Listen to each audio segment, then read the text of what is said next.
Federal agents ਉਹਨਾਂ ਨੂੰ administrative leave ਦੇ ਉੱਤੇ ਛੁੱਟੀ ਦੇ ਉੱਤੇ ਘੱਲ ਦਿੱਤਾ ਗਿਆ ਆ।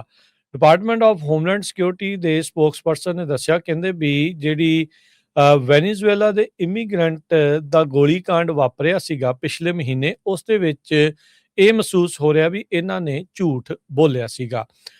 ਜਿਹੜੇ ਆਈਸ ਤੇ ਡਿਪਾਰਟਮੈਂਟ ਆਫ ਜਸਟਿਸ ਨੇ ਜਿਹੜੀ ਜੁਆਇੰਟ ਰਿਵਿਊ ਕੀਤਾ ਆ ਵੀਡੀਓ ਐਵੀਡੈਂਸ ਦਾ, ਜਿਸ ਦੇ ਵਿੱਚ ਕਹਿੰਦੇ ਵੀ ਸਵੌਰਨ ਟੈਸਟੀਮੋਨੀ ਸੀ, ਸਹੁੰ ਚੁੱਕ ਕੇ ਜਿਹੜੀ ਉਹਨਾਂ ਨੇ ਆਪਣੇ ਬਿਆਨ ਦਰਜ ਕਰਾਏ ਸੀਗੇ, ਤੇ ਦੋ ਸੈਪਰੇਟ ਆਫਿਸਰਸ ਉਹਨਾਂ ਦੇ ਦੁਆਰਾ ਕਹਿੰਦੇ ਵੀ ਅਨਟਰੂਥਫੁਲ ਝੂਠੀਆਂ ਜਿਹੜੀਆਂ ਸਟੇਟਮੈਂਟ ਆ ਉਹ ਦਰਜ ਕਰਾਈਆਂ ਗਈਆਂ ਹੈਗੀਆਂ ਆ।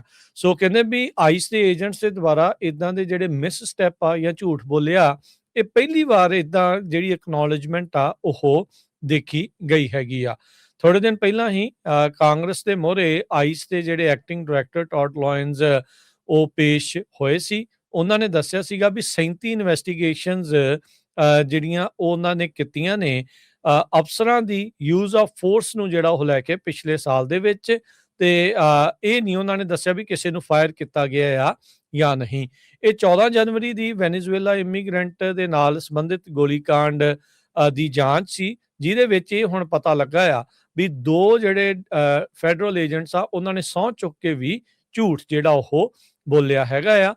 ਸੋ ਇਹ ਟ੍ਰੈਫਿਕ ਸਟਾਪ ਦੇ ਉੱਤੇ ਕਹਿੰਦੇ ਵੀ ਇਹ ਸਬਜੈਕਟ ਸੀਗੀ ਜੂਲੀਓ ਸੀਸਰ ਸੋਸਾ ਸੀਲਿਸ, ਤੇ ਕਹਿੰਦੇ ਵੀ ਇੰਜਰਡ ਹੋ ਗਈ ਸੀਗੀ ਜਦ ਉਸ ਦੇ ਲੱਤ ਦੇ ਵਿੱਚ ਗੋਲੀ ਲੱਗੀ ਸੀ। ਇੱਕ ਹੋਰ ਵੈਨੇਜ਼ੁਏਲਾ ਦਾ ਬੰਦਾ ਅਲਫਰੈਡੋ ਅਲਹੋਰਨਾ, ਉਸ ਦੇ ਉੱਤੇ ਦੋਸ਼ ਸੀਗਾ ਉਹਨੇ ਅਫਸਰਾਂ ਨੂੰ ਅਟੈਕ ਕੀਤਾ ਆ, ਉਸ ਤੇ ਵੀ ਗੋਲੀ ਜਿਹੜੀ ਉਹ ਲੱਗੀ ਸੀ। ਮਿਨੇਸੋਟਾ ਦੇ ਯੂਐਸ ਅਟਾਰਨੀ ਡੈਨ ਰੋਜ਼ਨ, ਉਹਨਾਂ ਨੇ ਇਹਨਾਂ ਦੋਨਾਂ ਦੇ ਖਿਲਾਫ ਜਿਹੜੇ ਚਾਰजेस ਲਾਏ ਗਏ ਸੀਗੇ ਵਿਘਨ ਪਾਉਣ ਵਾਲੇ ਤੇ ਅਫਸਰਾਂ ਦੇ ਅਟੈਕ ਕਰਨ ਵਾਲੇ, ਉਹਨਾਂ ਨੂੰ ਵਾਪਸ ਲੈ ਲਿਆ ਹੈਗਾ ਆ।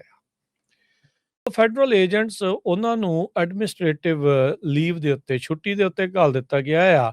ਡਿਪਾਰਟਮੈਂਟ ਆਫ ਹੋਮਲੈਂਡ ਸਿਕਿਉਰਿਟੀ ਦੇ ਸਪੋਕਸਪਰਸਨ ਨੇ ਦੱਸਿਆ, ਕਹਿੰਦੇ ਵੀ ਜਿਹੜੀ ਵੈਨੇਜ਼ੁਏਲਾ ਦੇ ਇਮੀਗ੍ਰੈਂਟ ਦਾ ਗੋਲੀकांड ਵਾਪਰਿਆ ਸੀਗਾ ਪਿਛਲੇ ਮਹੀਨੇ, ਉਸ ਦੇ ਵਿੱਚ ਇਹ ਮਹਿਸੂਸ ਹੋ ਰਿਹਾ ਵੀ ਇਹਨਾਂ ਨੇ ਝੂਠ ਬੋਲਿਆ ਸੀਗਾ।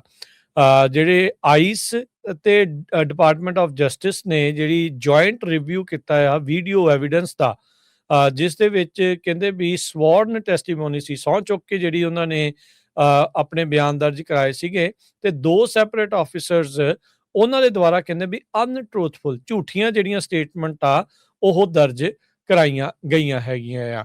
ਸੋ ਕਹਿੰਦੇ ਵੀ ਆਈਸ ਦੇ ਏਜੰਟਸ ਦੇ ਦੁਆਰਾ ਇਦਾਂ ਦੇ ਜਿਹੜੇ ਮਿਸ ਸਟੈਪ ਆ ਜਾਂ ਝੂਠ ਬੋਲਿਆ, ਇਹ ਪਹਿਲੀ ਵਾਰ ਇਦਾਂ ਜਿਹੜੀ ਐਕਨੋਲੇਜਮੈਂਟ ਆ ਉਹ ਦੇਖੀ ਗਈ ਹੈਗੀ ਆ।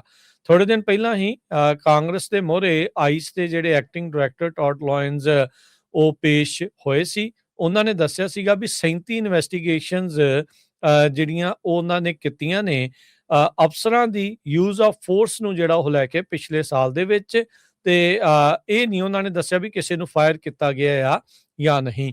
ਇਹ 14 ਜਨਵਰੀ ਦੀ ਵੈਨੇਜ਼ੁਏਲਾ ਇਮੀਗ੍ਰੈਂਟ ਦੇ ਨਾਲ ਸੰਬੰਧਿਤ ਗੋਲੀकांड ਦੀ ਜਾਂਚ ਸੀ, ਜਿਹਦੇ ਵਿੱਚ ਇਹ ਹੁਣ ਪਤਾ ਲੱਗਾ ਆ ਵੀ ਦੋ ਜਿਹੜੇ ਫੈਡਰਲ ਏਜੰਟਸ ਆ ਉਹਨਾਂ ਨੇ ਸਹੁੰ ਚੁੱਕ ਕੇ ਵੀ ਝੂਠ ਜਿਹੜਾ ਉਹ ਬੋਲਿਆ ਹੈਗਾ ਆ।